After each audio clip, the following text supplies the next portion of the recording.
tidak tahu bahwa sekarang telah terjadi gerakan globalisasi. Menyiapkan jalan supaya konflik-konflik yang terjadi di bangsa ini bahkan itu adalah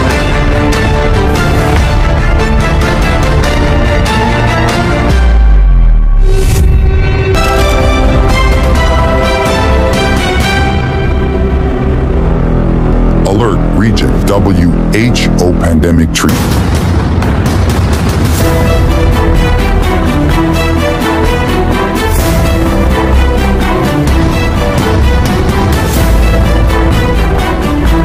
Together, save the souls of our family.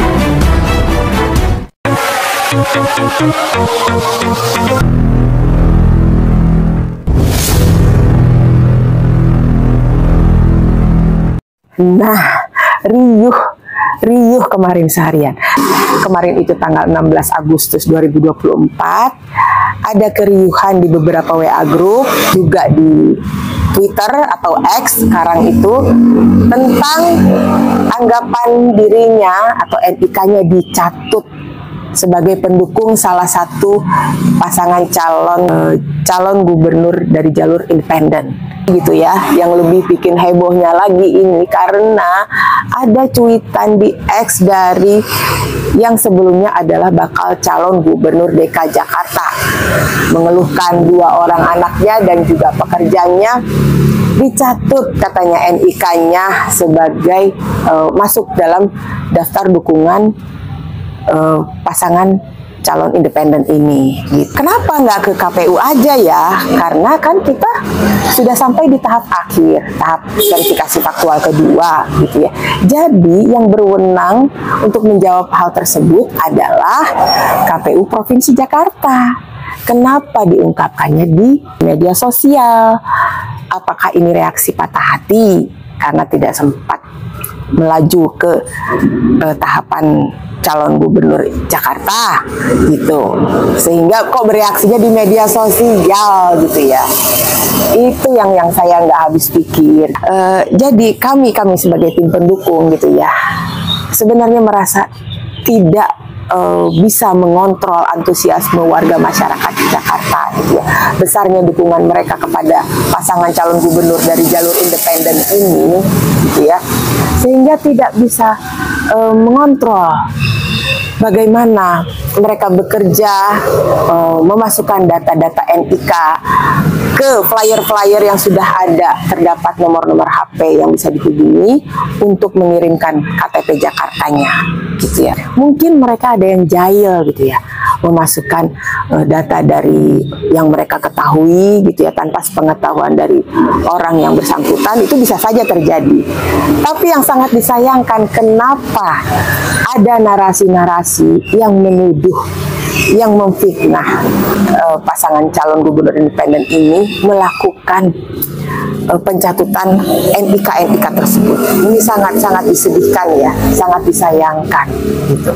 Tidak mungkin untuk seorang Dharma Pangerukun dan juga Kunwardana Abioto melakukan hal serendah itu gitu ya, mengingat reputasi mereka pada saat menjabat dulu itu sangat baik gitu ya.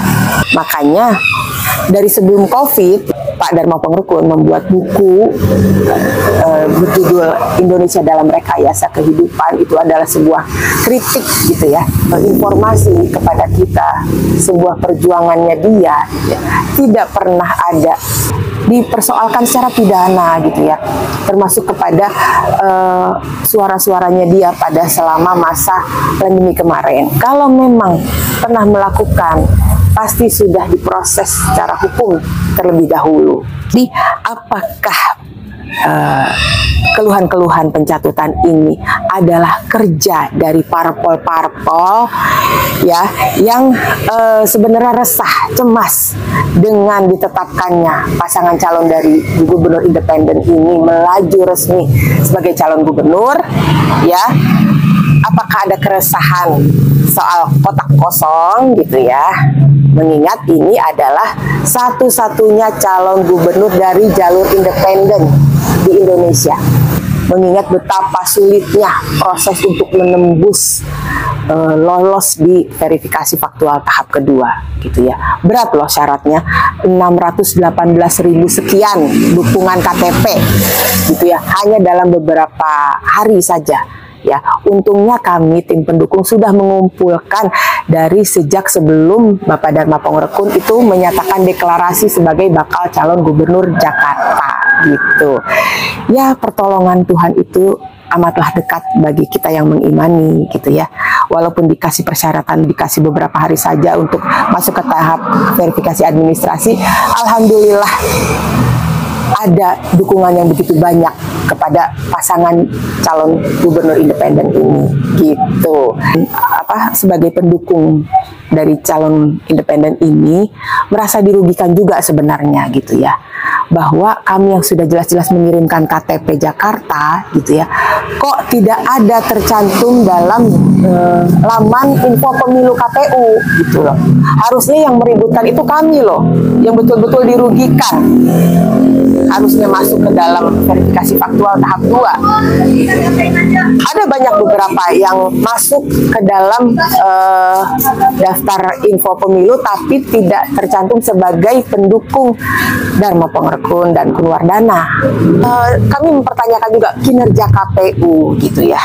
Walaupun kemarin KPU sudah sempat mengklarifikasi gitu sebagai pihak yang berwenang, kami bersyukur sekali, alhamdulillahirobbilalamin, karena KPU sudah menjelaskan ini memang tercampur ya. Sudah ada pernah komplain kepada KPU pusat yang sudah tidak memenuhi syarat atau TMS jangan lagi masuk ke dalam data untuk penyeleksian verifikasi faktual tahap kedua gitu ya. Ya itulah pelajarannya agar kinerjanya diperbaiki ya Bapak-bapak, Ibu-ibu, jangan jorok gitu ya, data yang sudah tidak terpakai dimasukkan lagi. Akhirnya kan ada keluhan bahwa merasa datanya digunakan sebagai pendukung, padahal ternyata ya tidak. Nah, hikmahnya juga ya bergaul di media sosial. Jangan terlalu cepat bereaksi emosi gitu. Cek dulu kebenarannya dan tanyakan kepada pihak yang berwenang. Jangan asal menuduh, memfitnah langsung kepada Dharma Pongrekun. Apakah ini reaksi sakit hati bahwa jagoannya tidak lolos gitu ya, bahwa jagoannya ditinggalkan sama tunangannya gitu ya, parpolnya berpindah ke lain hati gitu ya. Janganlah seperti itu ya, kita harus hati-hati gitu ya, kita harus adil dan sportif juga gitu. Kita harus berbesar hati sekarang ini ya. Kalau mengingat dari pernyataan Rocky Gerung, Pilkada Jakarta ini bukan sekedar pemilihan gubernur, bukan. Mengingat dari carut-marutnya penyelenggaraan pemerintahan yang akan segera berakhir beberapa bulan lagi ini, Jakarta kan tentunya menjadi role model untuk kota-kota lain di Indonesia, gitu ya. Ini pemilihan pemimpin pejuang, gitu ya. Pemimpin pejuang yang berani bertengkar dengan ide-ide yang menghalangi ide-idenya. Itu sebenarnya. Jadi ini adalah perubahan cara pandang politik yang baru yang harus disadari oleh masyarakat Jakarta khususnya, Yunto masyarakat Indonesia, begitu kalau kata Bang Rocky Gerung ya. Ayo saya mengajak kita berjiwa besar. Yang sudah ada, sudah resmi sekarang adalah pasangan calon gubernur dari jalur non partai, jalur independen Dharma Pongrekun dan juga Kunwardana. Ayo kita dukung, kita bersama-sama berjuang, dan saya juga mengucapkan terima kasih banyak atas antusiasme yang begitu besar dari warga Jakarta sehingga angka dari pendukung yang lolos di verifikasi faktual tahap kedua itu melebihi angka yang disyaratkan oleh KPU DKI Jakarta gitu ya. Syaratnya adalah 618.000 sekian, tapi yang tercapai itu adalah 677.468. Itu sangat lebih. Jadi yang merasa dicatut kemarin itu nggak ada apa-apanya lah, kalaupun mereka tidak masuk dalam angka verifikasi faktual tahap 2 gitu ya, tidak mengurangi juga jumlah ambang batas yang disyaratkan oleh KPU untuk lolos sebagai calon gubernur jalur independen pada Pilkada November mendatang. Terima kasih. Assalamualaikum warahmatullahi wabarakatuh. Jangan